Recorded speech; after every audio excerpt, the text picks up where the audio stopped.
The Russian Revolution of 1917 የ1917ቱ የሩሲያ ሪቮሉሽን ወይንም አብዮት ነው የምናየው። The Russian Revolution of 1917 was a political movement in Russia that climaxed in 1917 with the overthrow of the provisional government that had replaced the Russian monarchy። ይህ የ1917ቱ የሩሲያ አብዮት ፖለቲካዊ እንቅስቃሴ ነው። ከዛ በፊት የነበረውን የሞናርኪ ወይንም የንጉሳዊ አገዛዝን ጥሎ ከዚያ በኋላ የሽግግር መንግስት ተተካ። the revolution had two distinct phases ሁለት ፌዞች አሉት ይህ አብዮቱ። የመጀመሪያው the first one was February Revolution of 1970 የመጀመሪያው የየካቲቱ አብዮት ነው። ሁለተኛው ይሄ የመጀመሪያው which ended the autocracy of Tsar Nicholas II ይሄ የመጀመሪያው ፌዝ ላይ ያለው የየካቲቱ የ1917 አብዮት ጻር ነው የሚባለው የራሺያ የመሪ በኢትዮጵያ አጼ እንደሚባለው በራሺያ ጻር ኒኮላስ ዘሰከንድ የሚባለው ሰው አውቶክራሲያዊ አገዛዙ ያቆመበት ነበር እና the last Tsar of Russia የራሺያ የመጨረሻው ጻር ነበር ይሄ ኒኮላስ ዘሰከንድ።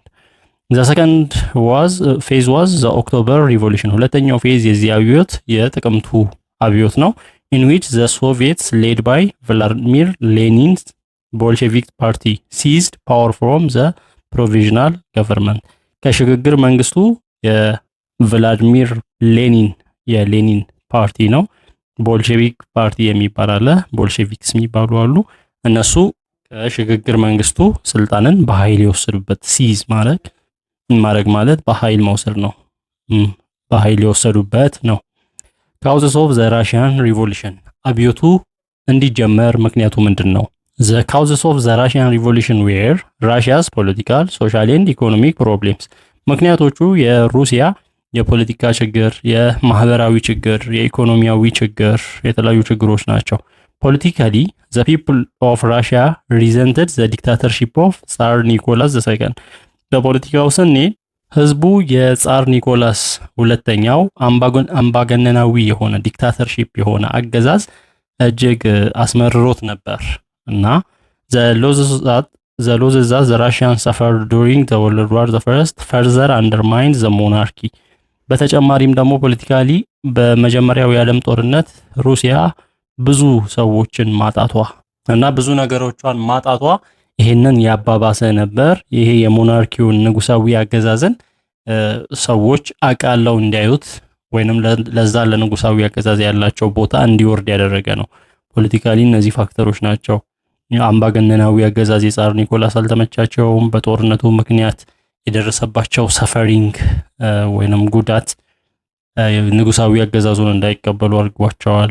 ሶሻሊ ስንመጣ በማህበራዊ በኩል ደግሞ the despotic tsarist regime had oppressed the peasant class for centuries ለብዙ መቶ ዓመታት ይሄ የጻሪስት ሬጂም ወይንም አገዛዝ ገበሬዎችን ሲያፈን ነበር ለረጅም መቶ ዓመታት። this caused unrest in rural areas ይሄ ደግሞ ገበሬ የሚታፈን ከሆነ በገጠራማ አካባቢዎች ላይ ሰላም እንዳይሆን አድርጎ ነበር። ኢኮኖሚካሊ ደግሞ ስናይ በኢኮኖሚው widespread inflation and famine in Russia contributed to the revolution የተስፋፋው የዋጋ ንረት ወይንም የዋጋ ግሽበት እንዲሁም ደግሞ ረሃብ በራሺያ የተነሳው ኢኮኖሚካሊ ለዚህ አብዮት አስተዋጽኦ አድርጓል። all this led to the Russian Revolution እነዚህ ሁሉ ወደ የራሺያ ሪቮሉሽን እንዲጀመር ነው ያደረጉት። እዚህ ጋር የምናየው ቭላዲሚር ሌኒን ነው። ሌኒን ማለት የቦልሼቪክ ፓርቲ ሰው ነው የሚመራ ቦልሼቪክስን የሚመራ ነው። እነማን ናቸው the Bolsheviks or a Russian word for majority were members of the Russian Social Democratic Labor Party የዚህ አባል የነበረ ነው። ይሄ ቦልሼቪክስ የሚባሉት የራሺያ ቃል ሲሆን ማጆሪቲ ማለት ነው፣ አብዛኛውን ህዝብ የሚወክል ነው ወይንም ብዛትን የሚያሳይ ነው። ቦልሼቪክስ ማለት ማጆሪቲ ማለት ነው እና የአርኤስዲኤልፒ ወይንም የራሺያን ሶሻል ዲሞክራቲክ ሌበር ፓርቲ ሜምበርስ ነበሩ ቦልሼቪክሶች Following the October Revolution, the Bolsheviks led by Vladimir Lenin seized power in Russia in 1917.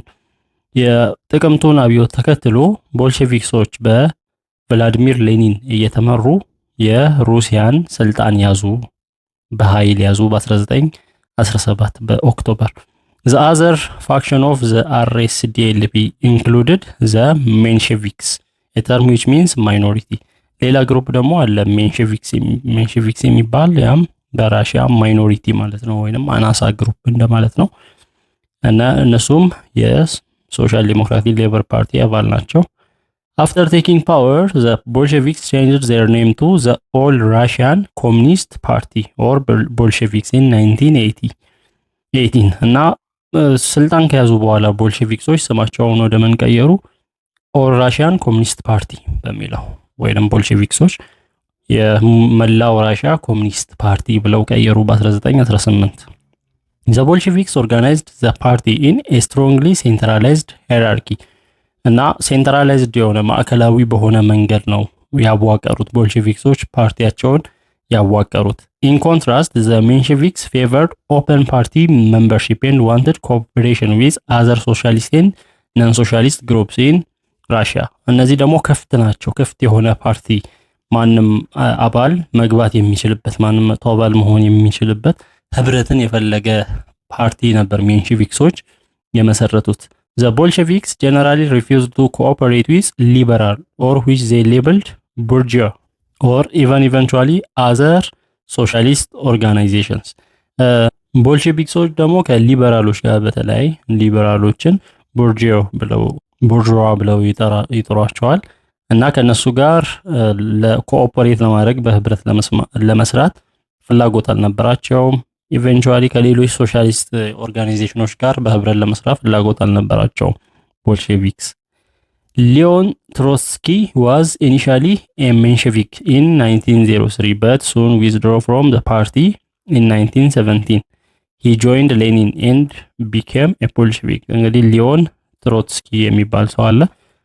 ሜንሼቪክ ነበር መጀመሪያ በ1903 በኋላ ከፓርቲው ለቆ ወጣና በ1917 ከሌኒን ጋር ሌኒንን ጆይን አደረገ፣ ተቀላቀለ፣ ቦልሼቪክን ተቀላቀለ።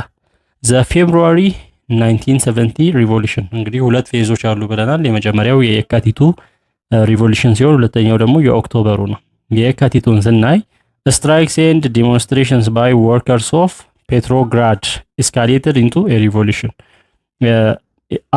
አድማና በሰራተኞች የሚደረግ ሰላማዊ ሰልፍ በፔትሮግራድ ያሉ ማለት ነው እና ይሄንን ሪቮሉሽን እስካሌት አደረገው፣ የበለጠ አጦዘው ከፍ እንዲል አደረገው።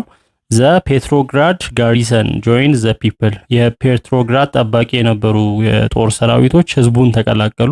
and the Tsar government collapsed በዚህ ጊዜ የጻር አገዛዝ ወደቀ። the February revolution was a bourgeois revolution ይሄ ሪቮሉሽን አብዮት የቡርዥዋ ሪቮሉሽን በመባል ይጠራል። ቡርዥዋ የሚባለው ብዙ ጊዜ ሚድል ክላስ የሚባለው። it overthrew Tsarism and made Russia for a time more democratic ጻሪዝምን የጣለ አገዛዝ ነበር እና ራሽያን ለጊዜውም ቢሆን ዴሞክራሲያዊ ያደረገ ነበር፣ ሞር ዴሞክራቲክ መጀመሪያ ከነበረችበት። የጥቅምቱ 1917 ሪቮሉሽን ደግሞ after the February revolution Lenin the leader of the Bolsheviks party returned to Russia from Switzerland ከየካቲቱ አብዮት በኋላ ሌኒን ከስዊዘርላንድ ወደ ራሽያ ተመልሶ ነበር። የቦልሼቪክ ፓርቲ ሊደር ነው ሌኒን። where he spent most of the war in exile አብዛኛውን ጦርነቱን በግዞት ነበር ያሳለፈው። ሌላ ቦታ ሌላ ሀገሩን ለቆ ነበር ያሳለፈው ሌኒን።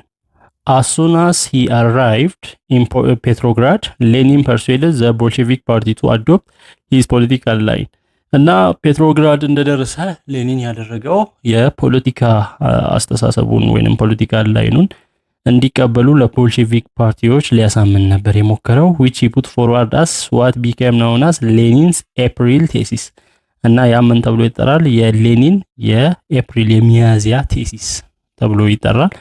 he believed there should be no support for the provisional government and the war and Russia should prepare for a socialist revolution እና ለሽግግር መንግስቱ ምንም አይነት ድጋፍ አያስፈልግም፣ ለጦርነት ምንም አይነት ድጋፍ አያስፈልግም እና ራሽያ ራሷን ለሶሻሊስት ሪቮሉሽን ወይንም ለሶሻሊስት አብዮት ማዘጋጀት አለባት የሚል ሐሳብ ነው ያቀረበው። ሌኒን ሬዝድ ዘ ስሎጋን ኦል ፓወርስ ቱ ዘ ሶቪየት።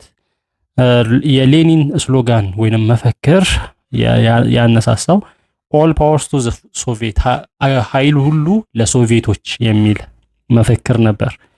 ፍሮም ኤፕሪል ቱ ኦክቶበር 1917 ዘ ሲቹዌሽን ኢን ራሽያ ዋዝ ፌቨሬብል ፎር ሪቮሉሽን። ከኤፕሪል እስከ ኦክቶበር ባለው ጊዜ ሁኔታው አመቺ ነበር፣ አብዮት ለማስነሳት በራሽያ ሁኔታው አመቺ ነበር። ዘ ቦልሼቪክስ ፓርቲ ጌይንድ ኢንክሪዚንግ ሰፖርት ፍሮም ደ ማስስ። ይሄ የቦልሼቪክ ፓርቲ ከአብዛኛው ህዝብ ድጋፍን አገኘ፣ ሰፖርት አገኘ። ዘ ቦልሼቪክ ስሎጋን ፒስ ብሬድ ላንድ ኦል ፓወር ቱ ሶቪየትስ ጌይንድ ስትሮንግ ሰፖርት። የቦልሼቪኮች መፈክር ሰላም፣ ዳቦ፣ መሬት የሚል አለ። ኦል ፓወር ቱ ዘ ሶቪየትስ፣ ሁሉም ኃይል ለሶቪየቶች የሚል አለ። እነዚህ በጣም ሰፖርት ያገኙ ስሎጋኖች ነበሩ ወይንም መፈክሮች ነበሩ። ኢን ኦክቶበር 1917 ኢን ኤ ሲክሬት ፓርቲ ሚቲንግ ሌኒን ኮልድ ፎር አን ኢንሰረክሽን ቱ ቴክ ፓወር። በጥቅምት 1917 በድብቅ በሆነ ስብሰባ ሌኒን ወደ ስልጣን ለመያዝ አመጽ እንዲነሳ አመጽን ጠራ። ኦን ኦክቶበር 25 1917 ሌኒን ሌድ ዘ ቦልሼቪክስ ኢን ኤ ኒርሊ ብለድለስ ሪቮልት አጌንስት ዘ ኢንኢፌክቲቭ ፕሮቪዥናል ገቨርንመንት። ሶ በኦክቶበር 25 1917 ሌኒን ደም አፋሳሽ ያልሆነ አመጽ አስነሳ በዚህ በተዳከመው ወይንም ብዙም ኢፌክቲቭ ውጤታማ ባልሆነው የሽግግር መንግስት ላይ። ከዛ ዘ ኦክቶበር ሪቮሉሽን ዋዝ ቤዝድ አፖን ዘ አይዲያስ ኦፍ ካርል ማርክስ። ይሄ የኦክቶበሩ ሪቮሉሽን የጥቅምቱ አብዮት የሆነው በካርል ማርክስ አስተሳሰብ አይዲያ ላይ ተመስርቶ ነው። ኢት ማርክድ ዘ ቢጊኒንግ ኦፍ ዘ ስፕሬድ ኦፍ ኮሙኒዝም ኢን ዘ 20th ሴንቸሪ። እና በ20ኛው ክፍለ ዘመን የኮሙኒዝምን መስፋፋት ያስጀመረ ነበር ይሄ አብዮት። ዘ ቦልሼቪክስ established a government called the Soviet Council of People's Commissars headed by Lenin and Trotsky as commissars of the Red Army and Minister of Foreign Affairs። ከዚህ በኋላ እንግዲህ ቦልሼቪኮች መንግስት መሰረቱ። የመሰረቱትም ሶቪየት ካውንስል ኦፍ ፒፕልስ ኮሚሳርስ የሚባል ነው እና የሚመራው በሌኒን ነው። ከዛ ትሮትስኪ ደግሞ ሬድ አርሚ ወይንም ቀይ ሰራዊትን እንዲሁም ደግሞ የፎሬን አፌርስ የውጭ ጉዳይ ሚኒስተር ተደርጎ ተሾመ። ዊዝ አዘር ቦልሼቪክስ ቴኪንግ ዘ አዘር ፖዚሽንስ ኢን ዘ ኒው ሶሻሊስት ገቨርንመንት። በዚህ በአዲሱ ሶሻሊስት በሆነ ገቨርንመንት ወይንም መንግስት ላይ ሌሎች ቦልሼቪክሶችም ሌሎች ስልጣን ተሰጣቸው። ዘ ቦልሼቪክስ ኒው ዛት ራሽያ ኤንድ ዘ ራሽያን አርሚ ዋንትድ ፒስ ቬሪ ኩዊክሊ። ቦልሼቪክሶች ራሽያ እንዲሁም የራሽያ ሰራዊት ሰላምን በአፋጣኝ እንደሚፈልግ ተረዱ። ዜርፎር ኢሚዲየትሊ አፍተር ዘ ኦክቶበር ሪቮሉሽን ዘ ኒው ቦልሼቪክ ገቨርንመንት ፕሮፖዝድ ፒስ። ስለዚህ ከጥቅምቱ ሪቮሉሽን በኋላ ወይንም አብዮት በኋላ አዲስ የቦልሼቪክ መንግስት ሰላም እንዲሰፍን አደረገ። ኢን ዘ ትሪቲ ኦፍ ብረስት ሊቶቭስክ ኢን ማርች 1980 ራሽያ ሜድ ኤ ሴፓሬት ፒስ ዊዝ ሴንትራል ፓወርስ። ስለዚህ በ1918 በመጋቢት 1918 በብረስት ሊቶቭስክ ትሪቲ ወይንም ስምምነት ራሽያ ከሴንትራል ፓወሮች ጋር የሰላም ስምምነት አደረገች በተናጠል። ጀርመኒ ዲክቴትድ ዘ ተርምስ ኦፍ ዲስ ትሪቲ። ይህንን ስምምነት ያዘዘችው ጀርመን ነበረች። ኢንፋክት ሶቪየት ራሽያ ኦንሊ ጋት ፒስ ባይ ሲዲንግ ኢኖርመስ ኤሪያስ ኦፍ ላንድ። እንግዲህ ሰላምን ስለፈለገች ራሽያ ሰላምን ለማግኘት የቻለችው ብዙ የያዘቻቸውን መሬቶች በመልቀቅ ነበር፣ ቀኝ የገዛቻቸው ኢንክሉዲንግ ዘ ሆል ኦፍ ዩክሬንን ሙሉ በሙሉ ዩክሬንንም ለቃ ነበር። ዘ ራሽያን ሪቮሉሽን ዋዝ ዋን ኦፍ ዘ ሞስት ኢምፖርታንት ኢቨንትስ ኢን ሞደርን ወርልድ ሂስትሪ። በዘመናዊው የዓለም ታሪክ ውስጥ የራሽያ አብዮት በጣም ኢምፖርታንት የሆነ ኢቨንት ነው፣ ክስተት ነው፣ በጣም ጠቃሚ የሆነ ክስተት ነው። ስሩ ኮሙኒዝም ራሽያ ሰርቭድ አስ ኤ ሞዴል ፎር ሰርድ ወርልድ ካንትሪስ ሲኪንግ ቱ ሞደርናይዝ ዜር ገቨርንመንትስ። ስለዚህ በኮሙኒዝም ራሽያ ለሶስተኛ ዓለም ሀገራት ያላደጉ ሀገራት እንደዚህ እየተባሉ ድሃ ሀገራት እንደዚህ ነው የሚጠሩት። እነሱ ሀገራት አገዛዛቸውን ወይንም መንግስታቸውን እንዲያዘምኑ ምሳሌ ትሆን ነበር በኮሙኒዝም ራሽያ። In addition, the fear of communism spreading to Eastern Europe during the Cold War also shows the global impact of Russian revolution. እንዲሁም ደግሞ ኮሙኒዝም በምስራቅ አውሮፓ እንዳይሰራጭ በቀዝቃዛው ጦርነት ጊዜ በምስራቅ አውሮፓ ይሰራጫል ተብሎ ይፈራ ነበር። ይህም የራሽያን ሪቮሉሽን ከዛ ጋር ተያይዞ የመጣ ነው ኮሙኒዝም። ይህም አንድ ኢምፓክት ነው በዓለም ላይ ራሽያ እንድታሳድር ያደረጋት ተጽዕኖ ነው።